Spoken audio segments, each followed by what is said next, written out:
So this took me 5 whole years to learn, but I'm going to be teaching in a few minutes. And I wish someone had told me this earlier when I started my career in freelancing. But well, it's not too late.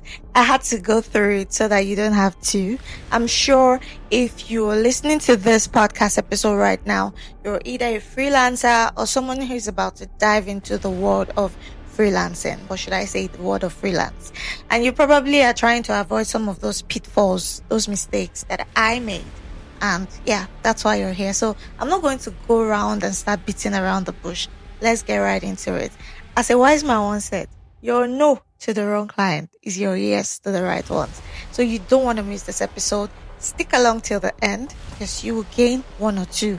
After we talk about the whole freelancing mistakes, I'm going to talk about the corrections and the solutions I applied in my own personal life that worked and is still working for me. Because yes, I'm still a freelancer. So let's get right into it.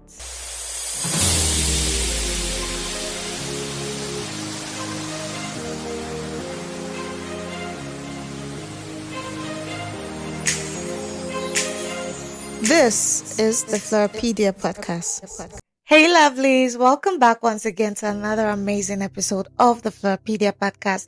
As always, I am your host, Florabella.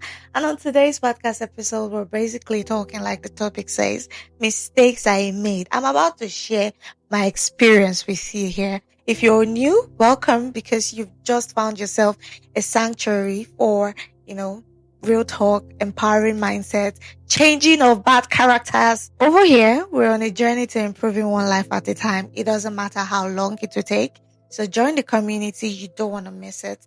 And if you're a returning subscriber, my darling, you know the drill. Grab your popcorn. It's going to be hot and I'm definitely going to be giving you gist. Okay? So you really do not want to miss this podcast episode. Don't touch it. Don't touch that dial.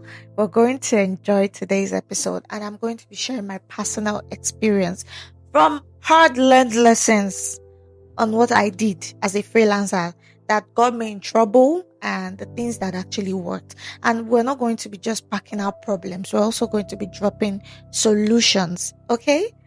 So, I wish I had known this earlier, but I'm glad I didn't because if I had, I wouldn't fail. And if I did not fail, I would not survive or succeed to the point where I am. So I think mistakes are just, part of life and part of who we are. So if you've already done some of these things, don't beat yourself up, my love. You need to understand that sometimes you have to make mistakes for you to actually get there. Now let's talk about some of the things I did. The first mistake I ever did as a freelancer was undercharging too early.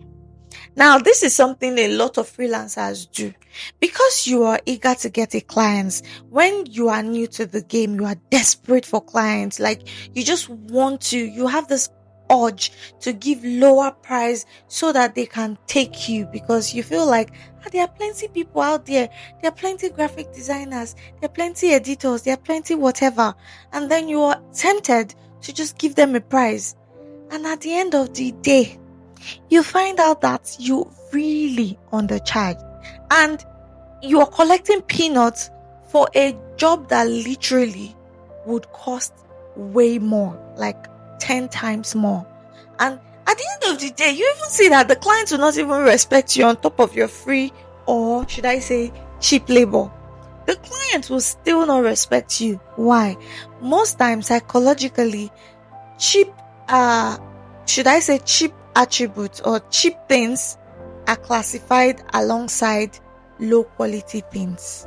And this would create a kind of mindset to your clients that because you are cheap, you are not affordable. Don't join the both of them. When you hear affordable and you hear cheap, there's a difference. Now, when you are cheap, you're considered a commodity, not an investment. And you should be an investment. So start acting like one. Don't let somebody come and use this thing to, carry you I want to create a logo. They did not tell you the kind of logo. You've not stated it clear, And this brings me to my number 2 mistake I ever made as a freelancer. The attitude of going into a gig without a contract. Oh my dear, everything can go wrong. This is, I call it the optimism bias, where you believe that bad things will not happen to you because you're a good person, and because maybe you know that person is your friend, and you probably believe that the person likes you, the person will not do such a thing to you. Then you now come and start having hope that, oh, don't let me don't let me come and start bringing document of do's and don'ts to this person, else they must start feeling like I'm pompous, I don't value them, or I don't trust them, and all that stuff. Is a lie. I once lost big amount of money on a gig that a friend recommended to me. Let me just you. Hold on. I can explain. So a friend reached out to me and he said he had a job for me. Now it took me a whole week to complete this job, only for this person to tell me the deadline was in like 2 hours. Everywhere first blur because he was rushing me to send it. And just 30 minutes after I finished sending the work, he was like, it's already deadline and time was up. And that after he received it was too late already and there will be no payment. Mind you, I did not get a dime from that job. Not an initial installment payment or whatever, or later on compensation. Contract is not a sign of distrust, so it's a roadmap to a very peaceful and successful partnership with a client. Clearly defining your deliverables, your timeline, your payment terms, and also to state an upfront payment of at least 60%. If you're a good person, you can collect 50. But most times, an organizational standard should be 70% upfront. Even when the client decides that, oh, time is up, or oh, I've changed my mind, you feel use that one whole body because you're gonna see crazy. A lot of people are crazy and they would even love to use you. If you let people, they will use you. Oh, they will use you to a point where you yourself will be wondering, what's my offense? And that was how I lost that job after 1 week of effort, which I am very sure, I can bet it that they still used it, but I was not paid for it in disguise of time is up. I was so pained I wanted to cry. So since then, every time I want to do something, I always make sure that, there is a contract binding us. I don't want to hear, he's my friend, she's my friend. Nah, you're going to have a contract. We're going to sign so that tomorrow, if anything goes south, I can sue you or you can sue me. And that's how it goes. I know it's not easy, right? But then anything goes south, you always have a backup. You always have something to fall back to. And if perhaps maybe the client maybe it's a contract gig. Okay, so there was this time I had this contract gig, right? And this client was like, he was like a friend. And I got this job and we started doing it. I brought a contract. Baba changer for me. He was like, nah, that he's not going to sign it. That what kind of rubbish? He's employing me and I'm giving him contract. Why? And all that stuff. I'm like, this will actually save both of us. Do you know that after that stuff went on, we did not sign the contract? The whole attitude changed. Now, this person was supposed to be a friend, but I was beginning to feel like a peasant working for their master. That kind of attitude where they're like, yeah, I'm not happy with your work. Take that down, do this, do that. It became very controlling and toxic, to be honest. It became toxic. That stuff taught me that even your friends can turn on you at any time. Watch out. Your friends can turn on you don't say it cannot be me. See, The thing with friendship and relationship dynamics is one wrong thing can just change the whole dynamics of that relationship. And at the end of the day, you'll not be wondering, is this the person I knew, or is this my head playing pranks on me? My darling, it's not your head though. That person has always been like that. And there's this psychological theory about when people are beginning to give you money, they kind of feel a sense of superiority over you because they are feeling like, after all, I'm paying you and it's my money you're using to survive. So I can treat you anyhow. And this is why a contract saves you from all those shenanigans. As a freelancer, having a contract, see, if you did not pick anything I'm saying today on this episode, please pick the fact that you should not joke with a contract. You must have a contract clearly signed by both parties stating your deliverables, the time you're expected to submit, the expected amount, the upfront payment, to show that this person is serious, because you can do all the work, finish, spend 2 weeks, 1 month editing a video, and the person will not tell you, I don't want the video anymore. The video is no longer useful.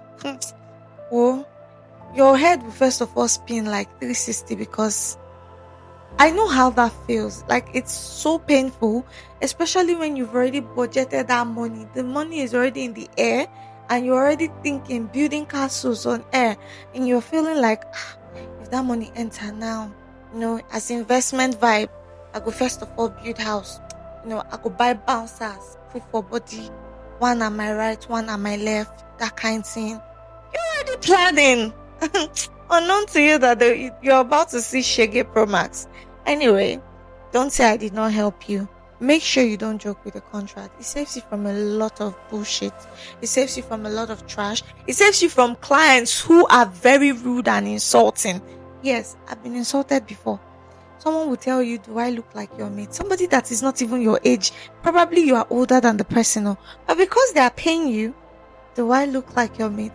I'm older than you. In fact, a small sentence like this will turn to problem.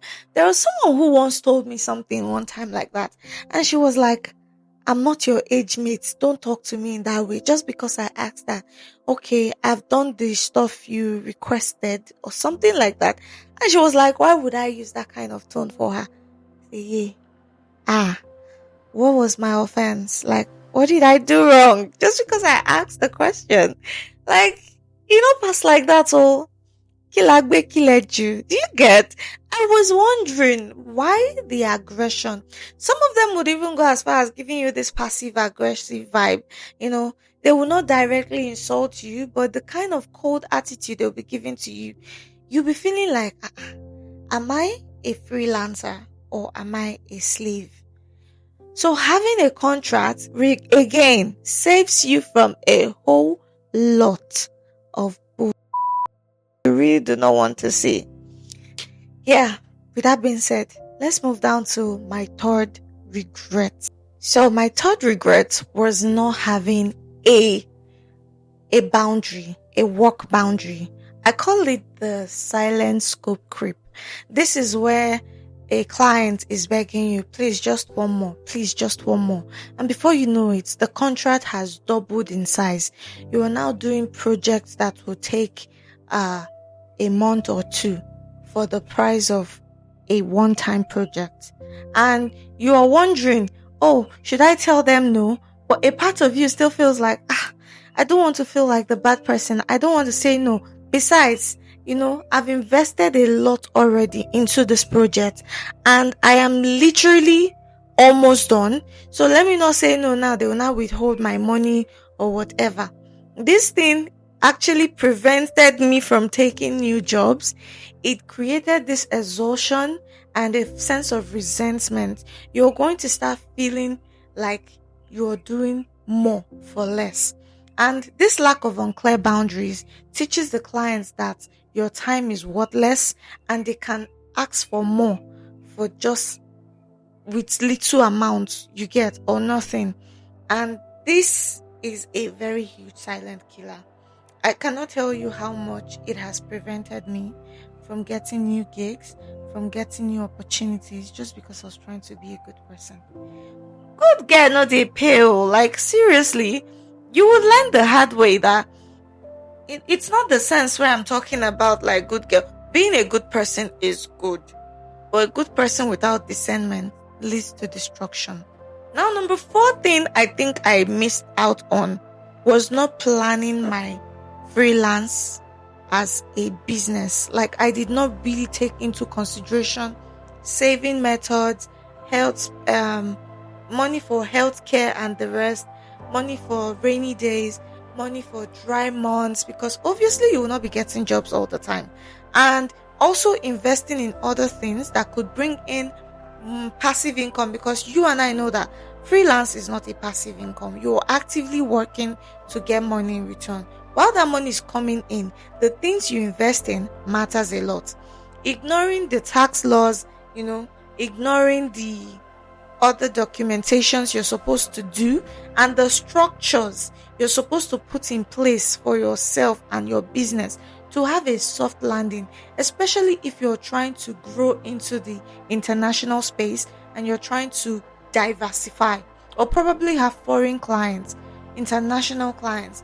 You're going to need all these things. Remember, you're your own accountant, you're your HR, you're your own wellness manager. You are every single thing. And in order for you to have stability, you have to have structure. Remember, freelance is 20% the work, 80% is all about running it like a business. And a business cannot thrive if you, as the CEO, is not thriving. So make sure that you set up a plan. The last but not the least regret I had was saying yes to every client.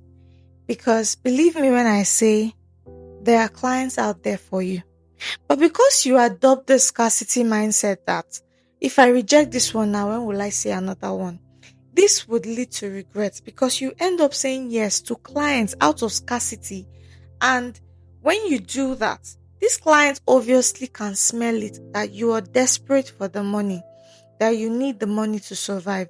Hence, they will no longer look at you like a professional, but as a little startup, or should I say as a little boy or girl doing a side hustle trying to fit in. And funny thing is, you're going to even see the red flags from the beginning. You see it from the way they talk to you. You see it from the way they price it. You see, I've once had to do something for someone one time, and this person did not even ask me what was my rate. This person literally told me, I want you to do this and this. I'm going to pay you this amount. Like, it's the audacity for me. What makes you think I want that amount? Do you get? And the funny thing is, oh God, I don't even want to start opening up old wounds. But trust me when I say, when you see clients that would drain your energy, you don't even see. They say, who go help you, no go stress you. It's actually true in some ways, right? The clients, one of the best clients I've ever had, or some of the best clients I've ever had to work with or work for, are actually the ones that you see them, even though they would price and tell you, oh, that money is too much. Can you drop it down a little? What's the best rate you can give me?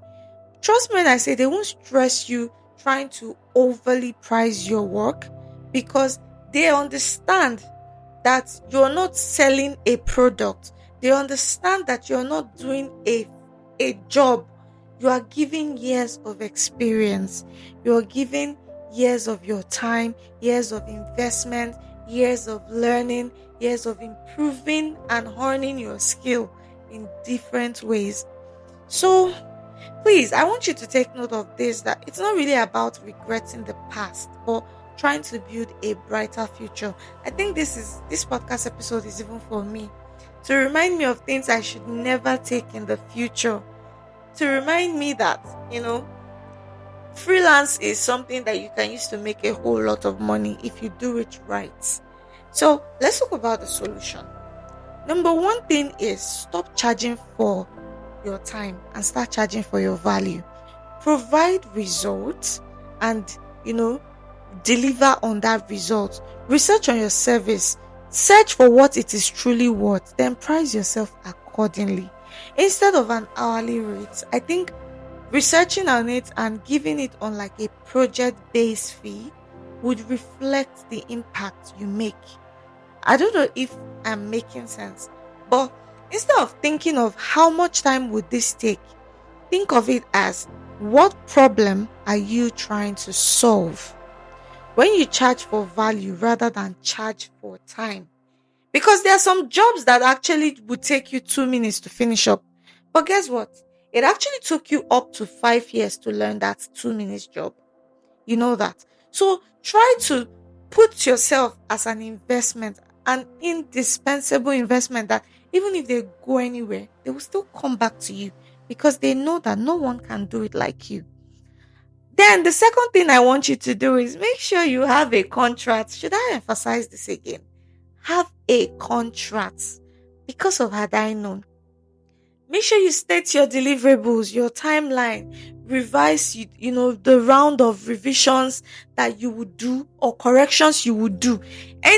If it exceeds that amount of correction, they are going to pay extra. If they say, "Oh, I don't like the structure of this thing, can you change it for me?" They have the right to correct maybe once, maybe twice, according to the contract. The moment it is more than that, trust me, they're paying an extra for it. Now, make sure that you have this whole thing all set up so that you will not come and start struggling or pricing and arguing with a client because you really do not want that. Now, another thing you can do is to master the change order strategy. When a client asks for one thing outside your job or your agreed documents or contracts, don't just say yes right away. Instead of saying yes, with a polite but firm, "I would love to help, but this falls outside our contract agreement. So here is a separate quote for the additional work." This changed the order of strategy. Like, educate the client on the value of your time and also prevent project from spiraling out of control. Managing expectations and ensuring you're fairly compensated for every of your work.